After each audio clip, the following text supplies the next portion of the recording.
ஜெய ஜெய சங்கர ஹர ஹர சங்கர. ஸ்ரீ மகாபெரிவாச்சரணம். தெய்வத்தின் குரல் இரண்டாம் பாகம்.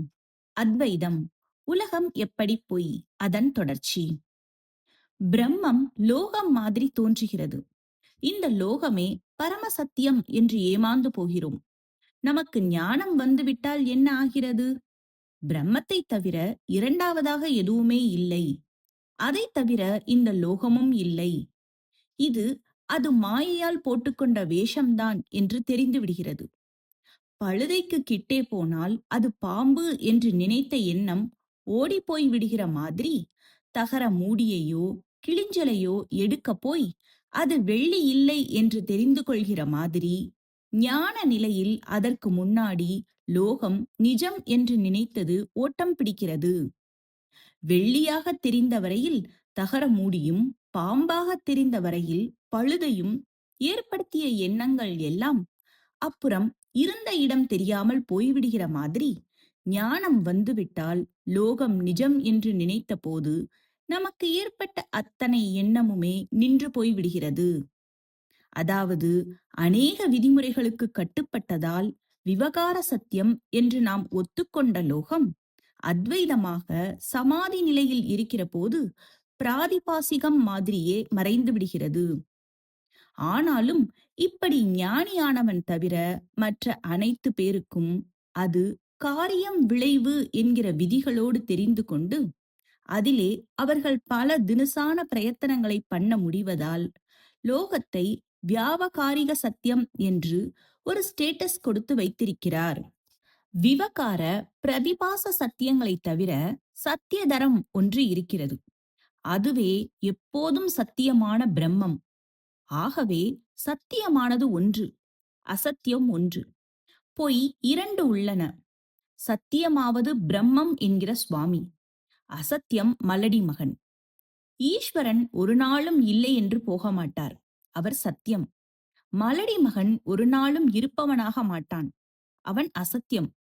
சில பதார்த்தங்கள் முந்தி இல்லாமல் போகும், பிந்தி வரும். இப்பொழுது இல்லாமல் அப்புறம் உண்டாகும். அவைகள் எப்பொழுதாவது இல்லை என்ற ஒரு காலம் இருக்கும். எப்பொழுதுமே இல்லை என்பதில்லாமல் இருக்கிறது சத்தியம். அப்படி இருப்பவர் பரமாத்மா. அசத்தியம் முக்காலத்திலும் இருக்கிறது என்பது இல்லாதது, அதாவது ஒரு நாளும் இல்லாதது. நடுவில் உள்ள இரண்டு விதமான மித்தியைகள் சத்திய அம்சம் கொஞ்சம், அசத்திய அம்சம் கொஞ்சம் கலந்து உள்ளவை. அவைதான் பொய். வியாவகாரிகம், பிராதிபாசிகம் என்பவை இரண்டும் மித்தியை அல்லது பொய். அவை ஒரு காலத்தில் மட்டும் இருக்கிறார் போல இருந்து இன்னொரு காலத்தில் இல்லாமல் போய் விடுபவை. நாம் எல்லாம் எப்படிப்பட்டவர்கள்? நம் தேகம் கொஞ்ச நாளுக்கு முன்பு இல்லை, பின்பும் இது இல்லாமல் தான் போகப் போகிறது. சத்தியம் இல்லை, கொஞ்ச காலம் இருப்பதால் அசத்தியமும் இல்லை. முழு சத்தியமாக இருந்தால் முக்காலத்திலும் நாசமடையாமல் இருக்க வேண்டும். அப்படியும் இல்லை. இது சுக்தி ரூபியம் போன்றது. அதாவது வெயில் அடிக்கும்போது கிளிஞ்சலில் சுக்தி, வெள்ளி ரூபியம் தோன்றுவதை போன்றது. ரூபியம் என்பது வெள்ளி. அதிலிருந்து ரூபாய், ருபி என்ற வார்த்தை வந்தது. கிளிஞ்சலில் வெள்ளி தோன்றுவது சத்தியமா அசத்தியமா? கிளிஞ்சல் மினுமினு என்று மின்னும் போது ஒரு நிமிஷமாவது அதிலே வெள்ளி இருக்கிறதென்று தோன்றுகிறது. மலடி மகன் ஒரு செகண்டாவது தோன்றுவதுண்டோ? இல்லை. அதை போன்றதில்லை இது. இருக்கிறது என்னும் அம்சம் இதில் கலக்கிறது. அது குதிரை கொம்பு என்பதில் கலக்காது. குதிரை கொம்பு என்பதை வார்த்தையாக மட்டும் சொல்லலாம், வஸ்துவே கிடையாது.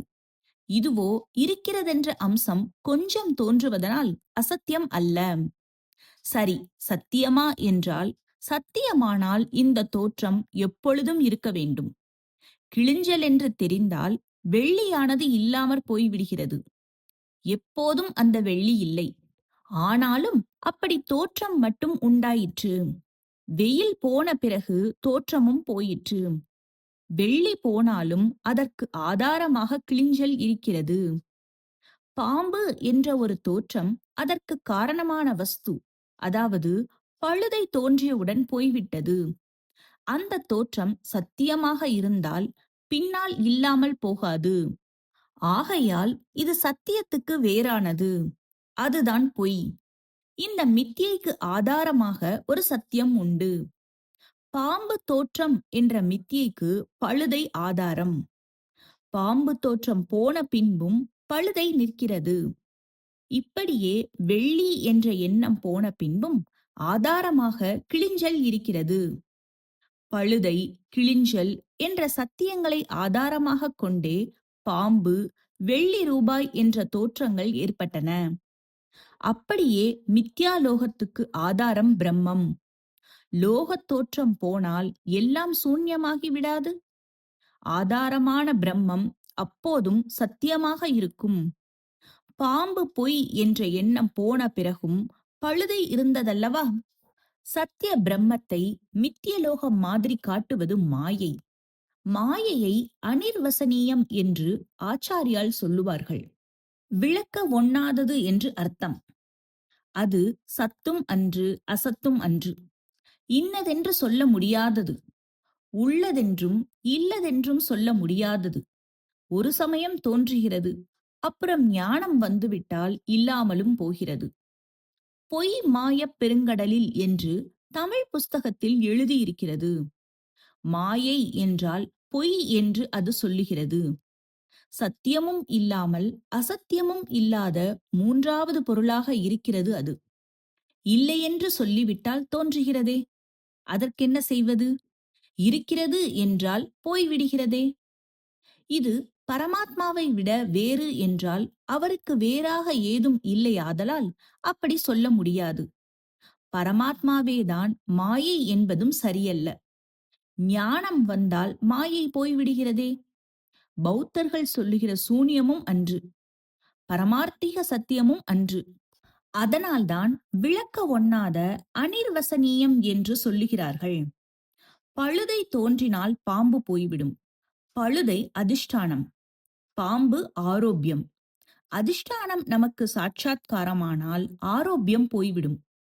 எதில் ஒரு தோற்றத்தை ஏற்றி வைத்திருக்கிறோமோ அது தெரிந்தால் ஏற்றி வைத்திருந்த தோற்றம் போய்விடும்.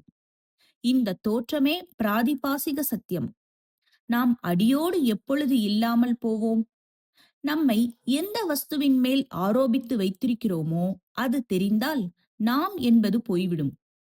சூரிய சந்திராதிகள், பஞ்சபூதங்கள், பிரபஞ்சம் முதலியவைகளை நாம் எதில் வைத்திருக்கிறோமோ அந்த சத்தியமான வஸ்து தெரிந்தால் இந்த பிரபஞ்சமெல்லாம் போய்விடும். அப்போது லோகம் பொய் ஆகிறது, நாமும் பொய்யாகிறோம். இதுதான் ஆச்சாரியால் சொன்னது. விவகார தசையில் லோகம் நிஜமே, ஞான தசையில் அது மறைந்துவிடும் என்றார். இதை சரியாக புரிந்து கொள்ளாததாலேயே கண்ணுக்கு தெரிகிற காரிய காரண சட்டத்துக்கு கட்டுப்பட்ட லோகத்தை அவர் எப்படி பொய் என்று சொல்லலாம் என்று சண்டைக்கு வருகிறார்கள்.